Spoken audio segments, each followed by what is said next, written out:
ভোলা, রান্নার কত দূর? এই যে চলছে। আচ্ছা গোপাল দাদা, কি হবে? আচ্ছা, তোমাদের কি আমার উপর থেকে ভরসা উঠে গেছে? হ্যাঁ, না না না না না, তাহলে যাও, সাহসের সাথে রান্না বান্না করো। আমরা কৃষ্ণনগরের মানুষ, বুঝলে? আমার আর ভয় নেই। এই বাচ্চারা, যা মনের আনন্দে খেল, তোদের কোনো ভয় নেই। জানি তো, আমরা কিছুতেই ভয় পাবো না। শুনছিস, বাচ্চাগুলো আমাদের ভয় পাচ্ছে না। বাতাসের কান আছে, যদি ভূত রাজার কানে যায় তাহলে আমাদের আর মুখ দেখানোর উপায় থাকবে না। ওদের কাছে ওদের কাছে গিয়ে কি করবি? আমাদের বিষয়টা বলবো বলবো একটু ভয় পেতে অনুরোধ করব। মানবে? মানুষের দয়ার শরীর মেনে নেবে মনে হয়। চল।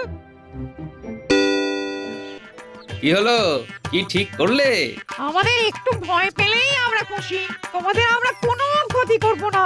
কি মুশকিল বলো তো, তোমাদের দেখে তো আমাদের ভয়ই লাগছে না।